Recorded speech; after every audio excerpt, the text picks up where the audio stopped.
confio em Ti, Senhor. Amém.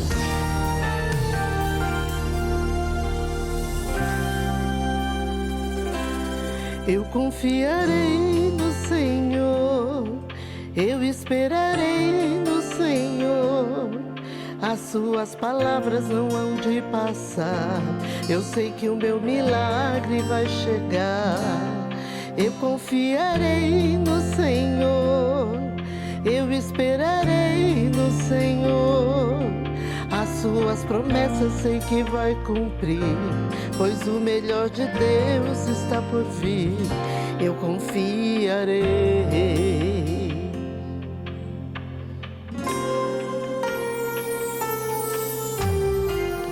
Depositarei minha fé em Jesus de Nazaré. Eu confiarei no Senhor, também esperarei no Senhor. Aos teus pés me prostrarei, o teu nome adorarei. Eu confiarei no Senhor, também esperarei no Senhor.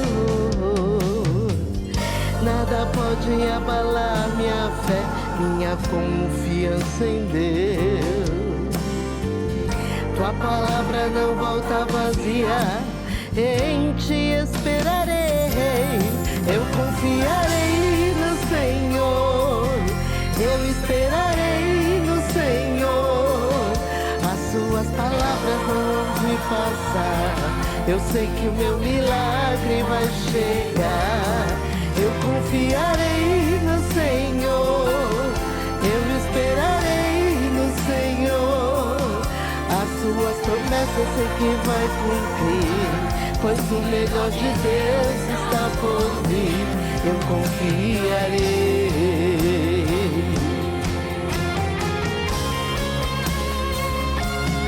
Aleluia. Eu confio em Ti, Senhor.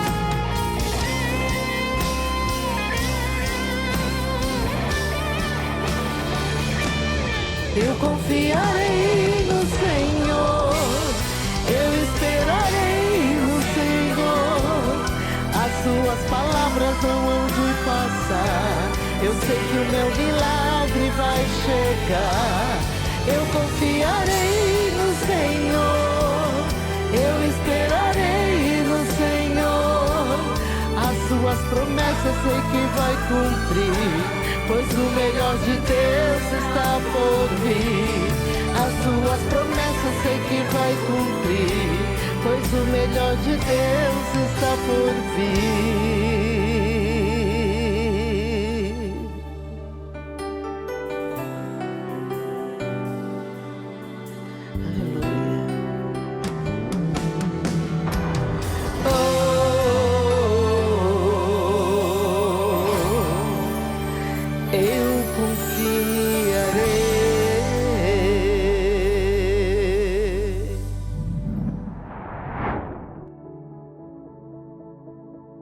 A paz do Senhor, amada igreja, irmão e irmã, sejam bem-vindos a mais um culto da série Falando de Deus.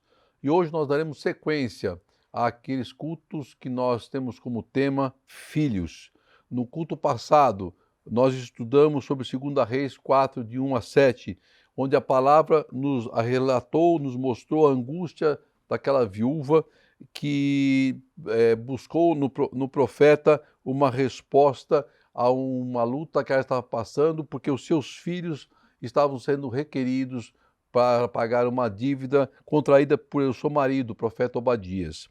Então, vendo aquela situação de ameaça, ela buscando no profeta uma resposta, no profeta Eliseu. E ele trouxe aquela resposta à viúva através de uma palavra de milagre, através da multiplicação do azeite, a botija que encheu e transbordou sobre aquela vida. E a casa da viúva, os seus filhos foram poupados e salvos por Deus.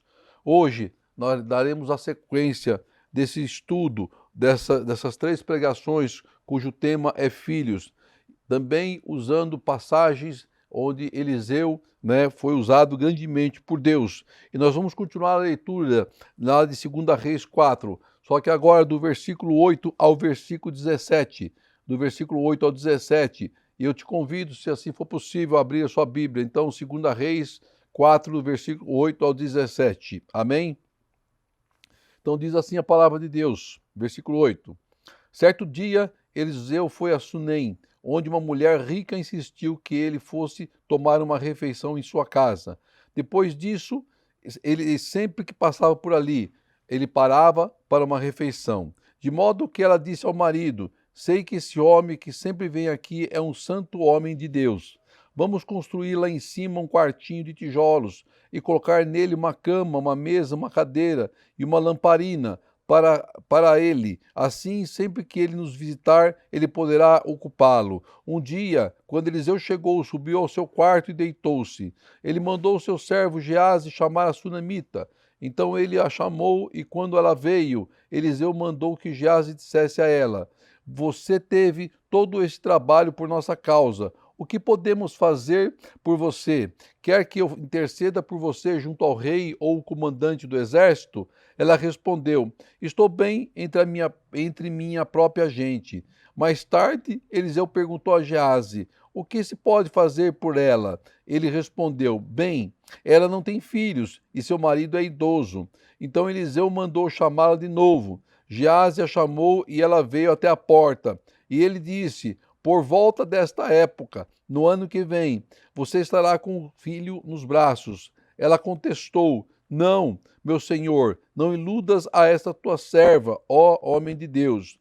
Mas como Eliseu lhe dissera, a mulher engravidou, e no ano seguinte, por volta daquela mesma época, deu à luz a um filho. Amém? Só até aqui, versículo 17. Glória seja dada a Deus.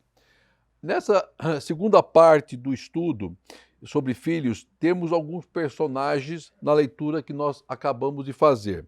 Primeiro dele, Eliseu, nós já falamos, que sabemos que ele era um profeta de Deus, que sucedeu o profeta Elias. O segundo, Geazi, que era um servo de Eliseu, assim como ele foi servo de Elias. E a Sunamita, que era uma mulher de Sunem, ou uma mulher sunamita, descrita como sendo uma mulher muito importante naquela cidade. E seu nome não é divulgado na Bíblia, então nós não sabemos o nome dela. Então, na primeira parte do versículo que lemos, o 8 e o 9, nós temos um relato de como a mulher sunamita tratava um profeta de Deus, como ela agia, como ela se procedia com o profeta de Deus. Então, o versículo 8 diz, né, que Eliseu foi para Sunem, passou para aquela região. E essa mulher rica, ela era rica, está dizendo a palavra de Deus, era uma mulher rica. Ela insistia para que ele tomasse as refeições na sua casa. Então ela abria a porta do seu lar, da sua casa, para o profeta tomar as suas refeições. Como ele passava lá com frequência, ela então resolve, né, de acordo com seu marido, construir um quartinho para o profeta, para que ele pudesse não só se alimentar, mas também descansar, repousar das suas longas viagens, longas caminhadas. Então vemos nessa passagem algumas atitudes daquela mulher sunamita. Primeira, ela reconhece que Eliseu era um homem de Deus. Segundo, ela reconhece que ele era um profeta levantado por Deus. Terceiro, ela reconhece que seu esforço não era para agradar ao homem, mas para o reino de Deus. O seu reconhecimento é retratado pelo seu gesto e atitude. Ela honra ao homem de Deus, porque ela abre as portas da sua casa para recebê-lo. Indiretamente, ela estava participando da obra do Senhor, ao ajudar um profeta, ao ajudar um homem de Deus. Também participamos da obra de Deus, mesmo que indiretamente, quando nós apoiamos a igreja, quando nos envolvemos espiritual com o que está sendo feito para o reino. Ou seja em trabalhar na obra, ou intercedemos em oração, ou abrimos a porta da nossa casa para um servo de Deus, ou participarmos dos cultos, de louvarmos a Deus. Tudo isso nos leva a participar de um movimento espiritual que envolve pessoas, a igreja, a nossa casa, a nossa vida. Abrir as portas da casa a um profeta, abrir o coração à palavra de Deus, para um servo de Deus, é nos envolvermos com a obra, é nos fazer participantes da obra do Senhor. E aquela mulher sunamita, assim como nós estava honrando a Deus. Ela estava honrando a Deus, porque o que ela fazia ao um profeta, ela faz para Deus. Ela estava honrando o profeta de Deus. Automaticamente, ela estava honrando a Deus. Ela ofereceu alimento, ela ofereceu água, ela ofereceu descanso para que o profeta continuasse a sua longa caminhada, para que o profeta continuasse com as forças renovadas a fazer a obra de Deus. Está escrito lá no versículo. Sei que esse homem que sempre vem aqui é um homem santo, é um santo homem de Deus. Ela afirma isso, ela afirma que se tratava de um homem de Deus, ela afirma e reconhece que se trata de um homem escolhido por Deus. Todo homem de Deus é reconhecido pelas suas atitudes, pelos seus atos, e nós temos que ser reconhecidos, nós temos que ser luz e sal da terra, nós temos que fazer a diferença. As pessoas precisam ver em nós que somos homens e somos mulheres de Deus, separados pelo Senhor, onde quer que passemos, onde quer que coloquemos a planta do nosso pé, temos que ser abençoadores, temos que ser reconhecidos como homens e mulheres de Deus. Mateus 5, 13 e 14 diz assim: vocês são sal da terra, mas se o sal perder o seu sabor, como restaurá-lo? Não servirá para nada, exceto para ser jogado fora e pisado pelos homens. Vocês são a luz do mundo. Não se pode esconder uma cidade construída sobre um monte. Nós somos o sal da terra. Nós somos a luz do mundo. O sal vem para salgar. A luz vem para iluminar. Então, onde quer que passemos, nós temos que salgar, nós temos que iluminar, nós temos que fazer a diferença. Nós temos que ser reconhecidos como homens e mulheres do Senhor. Estamos no mundo, mas nós não somos do mundo. Temos que ser diferença. Aí, continuando a leitura da palavra, do versículo 10, que ela então fala que ela construiu um quartinho lá em cima, não sei como é que era a casa dela, mas enfim, ela construiu um quartinho, e no quartinho ela colocou uma cama, uma mesa, uma cadeira e uma lamparina, para que o profeta tivesse um pouco de conforto, para que ele pudesse ocupar aquele lugar de uma forma tranquila, sozinho, pudesse meditar naquele quartinho. E o profeta Eliseu viu que aquilo que a sunamita estava fazendo, apesar que não seria obrigação dela fazer, ela fazia em amor à obra. Ela não tinha obrigação de fazer. A sunamita não tinha obrigação de oferecer alimento, e muito menos um abrigo para o profeta, mas ela fazia isso de coração. Ela fazia isso para a obra do Senhor, e ela sabia da importância do profeta estar bem alimentado, descansado para a grande obra, a grande caminhada que ele tinha que fazer. Não foi assim com Elias, quando o anjo trouxe lá água e pão, e ele dormindo lá, descansando. Aí depois o anjo acorda, alimenta ele de novo, aí acorda de novo, fala: agora você vai, porque longa será a sua caminhada. Ele caminha 40 dias, 40 noites, com o alimento que Deus deu, com o renovo que Deus deu. Era o que ela estava fazendo, sendo usada por Deus, por aquele profeta. Ela estava ofertando a Deus parte do seu alimento, ela estava dando uma oferta para Deus. A gente fala, quando fala de oferta, só pensa em dinheiro, financeiramente, mas não. Ela estava ofertando a Deus, dando ao profeta alimento. Ela estava ofertando a Deus, dando ao profeta água. Ela estava ofertando a Deus, dando ao profeta um espaço na sua casa, um lugar na sua casa. Era um gesto de amor ao profeta. Está muito claro que ela estava dividindo a sua casa, o seu alimento, a sua água com o profeta. Ou seja, ela estava honrando um profeta de Deus. Ela estava fazendo isso e honrando o próprio Deus. Aquilo que nós fazemos com o profeta de Deus, nós fazemos para Deus. Ela estava ofertando a Deus. Ela estava entregando uma oferta de coração a Deus. Amós 3,7 diz assim, ó: certamente o Senhor soberano não faz coisa alguma sem revelar o seu plano aos seus servos, os profetas.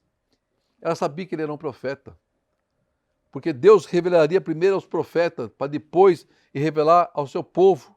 Veja que Deus sempre usa um servo para operar seus milagres, para falar com o povo. Deus levantou os profetas, Deus levanta hoje os anjos da igreja, os pastores e pastoras, são instrumentos nas mãos do Senhor para estarem à frente da sua obra. Deus divide conosco o privilégio de participarmos dos seus milagres. Deus honra quem honra os profetas de Deus. Aí no versículo 12, no versículo 12 e versículo 13, diz que Eliseu manda chamar Geazi, para que ele chame a sunamita. Porque Eliseu queria saber daquela mulher se ela tinha alguma coisa que ela precisasse. Por como ele tinha influência pelo seu trabalho, ele poderia interceder a favor dela junto com o do rei ou junto do comandante do exército, que seriam as autoridades constituídas na época. Veja então que o profeta reconhece o esforço e o trabalho do sunamita em ajudar na obra do Senhor. E Deus reconhece esse nossa atitude, esse amor que nós temos pela obra. Quando nós abençoamos alguém, a bênção retorna para nós em dobro. Abençoar é ser abençoado. E o profeta diz então àquela mulher sunamita: o que eu posso fazer por você? O que você todo esse trabalho que você tem tido conosco, esse carinho, o que eu posso fazer, o que nós podemos fazer por você? E o profeta então reconhece a boa atitude da sunamita. E Deus também reconhece o nosso esforço e nosso amor pela obra. Podemos não ter dons, podemos nem ser profetas, pode ser que nós não temos nem dom de levita, ou nós não temos o dom de pregadores, mas temos sim como participar da obra de Deus, do reino de Deus, através das nossas atitudes. Que atitudes? Honrando os que estão à frente da obra do Senhor, intercedendo em oração, sendo luz e sal do mundo, não escandalizando a obra, participando dos eventos, dos cultos, dos louvores da sua igreja, do seu ministério, abençoando a obra com o dízimo de oferta, abençoando com alimento, abençoando com a água, abençoando com o teto. Então o profeta questiona a sunamita se ela precisa de algo. Quer que eu interceda com o rei? Quer que eu interceda com o comandante? O profeta oferece interceder para ela com alguma coisa material na sua vida, mas na verdade ela não precisava de nada nesse sentido, ela não precisava de nada material, mas havia um outro clamor no seu coração, o que ela não compartilha com o profeta, porque tudo que fazia era em amor à obra, e ela não queria nada em troca, ela não estava pedindo nada em troca, ela buscava fazer para a obra, não para homens comuns, mas para homens de Deus, para aqueles que são levantados por Deus, e ela sabia que aquilo que ela precisava não era rei que ia resolver, não era comandante de exército que ia resolver, aquilo que você busca de Deus, aquilo que você precisa, não é homem que vai resolver, não é autoridade constituída por homens que vai resolver, mas sim o próprio Deus. O caminho é Deus, a porta é Deus, a forma é Deus, então nós vamos buscar em Deus uma resposta. Aí o profeta insiste na pergunta, aí ele pergunta ao seu servo, o que será que essa mulher precisa? Aí ele sabiamente usado por Deus diz, olha, ela não tem filhos, provavelmente por algum problema, o marido é idoso, o problema que o Geazi levantou foi esse, o marido é idoso, esse pode ser o problema dela não ter filhos. Mas nós não sabemos ao certo se seria esse o único problema. Mas o fato é, ela não tinha filhos. E toda mãe deseja, anseia por ter filhos. E naquela época, principalmente, ter filhos significava multiplicação. Ter filhos significava que a geração continuaria, o nome da família continuaria. Então Geazi observa bem. Deus lhe mostra o coração da sunamita. Deus mostra a ele o culto aos olhos humanos, mas nada fica oculto a Deus. Ela não tinha herdeiros, ela não tinha filhos, e o seu marido era idoso, diz a palavra. Ou seja, o seu pedido não podia ser atendido por homens comuns, mas podia ser atendido sim por Deus, somente por Deus. E ela precisava viver o milagre, e nós precisamos viver o milagre. Nós temos que viver um milagre. A sunamita estava à frente de um homem de Deus que convivia todos os dias com o milagre e com os sobrenaturais de Deus. Tem hora que precisamos estar à frente com Deus para vivermos o sobrenatural, para vivermos o milagre de Deus. Nas entrelinhas da palavra, conseguimos ver espiritualmente que aquela mulher sunamita era a menina dos olhos do Senhor.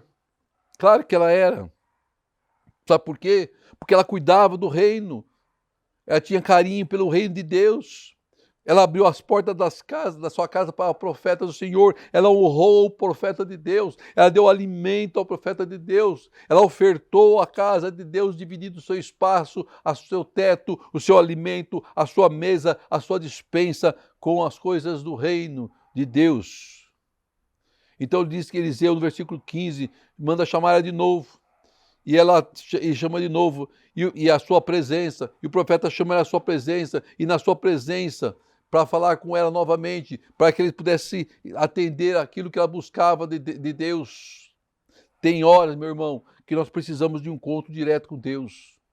Tem horas que Deus requer de nós uma atenção especial. Tem horas que Deus quer falar conosco diretamente, olho no olho. Tem hora que Deus quer revelar o oculto do nosso coração. Tem horas que precisamos ter uma intimidade com o Pai. Então Deus revela ao profeta e ele entrega a palavra vinda do trono de Deus, dizendo para ela, por volta dessa mesma época, no ano que vem, você terá nas suas mãos o quê? Uma bênção. Mas qual é a bênção que ela queria? Um filho. Qual é a bênção que você quer, irmão? Eu não sei, mas Deus conhece e Deus diz que Ele coloca nas tuas mãos. Basta você crer.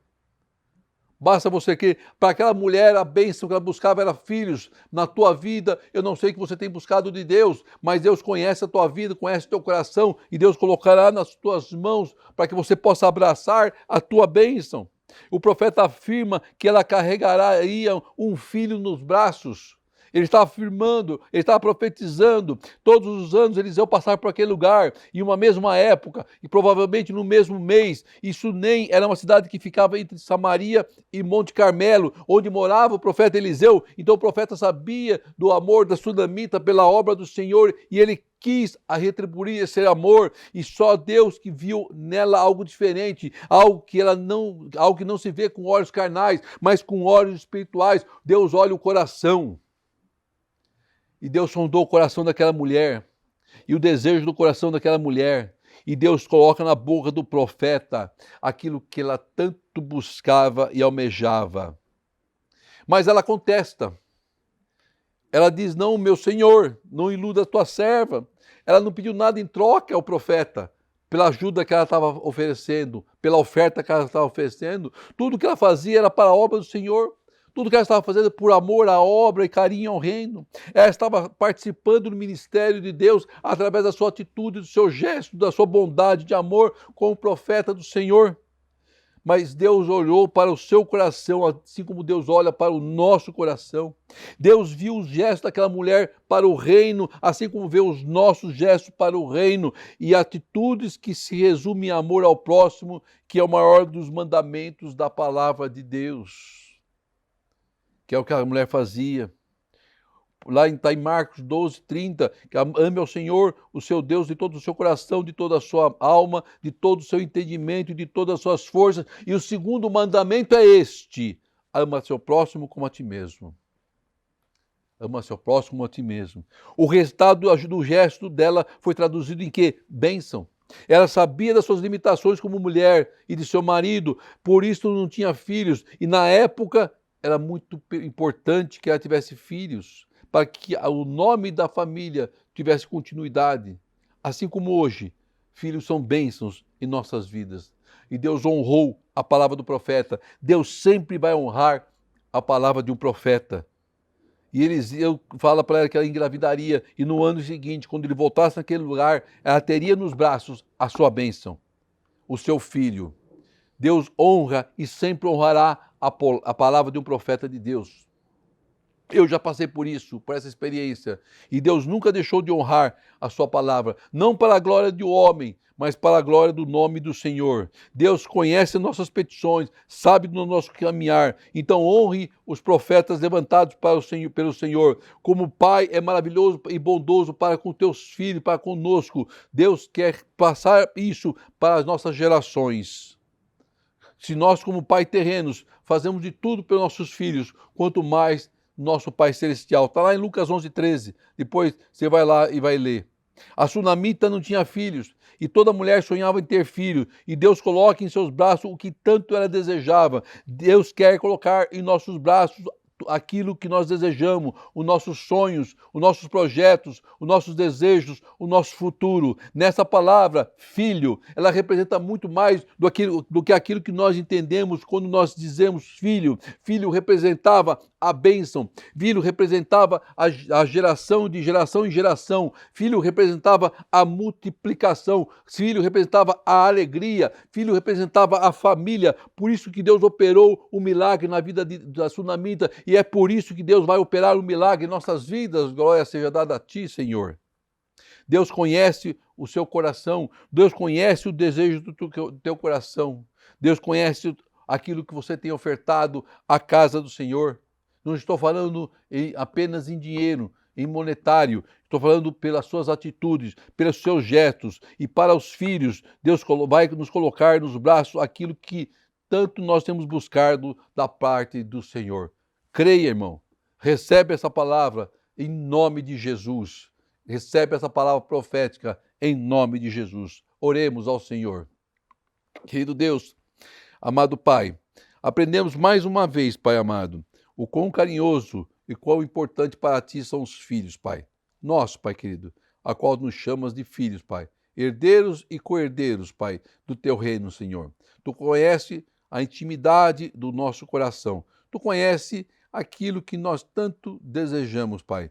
Então faça-se conforme a tua vontade na vida da tua igreja, na vida do teu povo, Pai. Como teu servo, teu ministro, Pai amado, eu abençoo, Pai, o teu povo, a tua igreja. E eu profetizo, Pai amado, que recebamos em nossos braços a bênção que tanto temos buscado do Senhor, a resposta que tanto temos buscado da parte do Senhor, Pai querido. É que eu te peço em Cristo Jesus, que a graça de nosso Senhor Jesus Cristo, o amor e as doces consolações do Espírito Santo de Deus estejam com todos, hoje e sempre. Amém e amém. Glória seja dada ao seu nome, Senhor. Eu confiarei no Senhor, eu esperarei no Senhor. As suas palavras vão me passar, eu sei que o meu milagre vai chegar. Eu confiarei no Senhor, eu esperarei no Senhor. As suas promessas sei que vai cumprir, pois o melhor de Deus está por vir. Eu confio.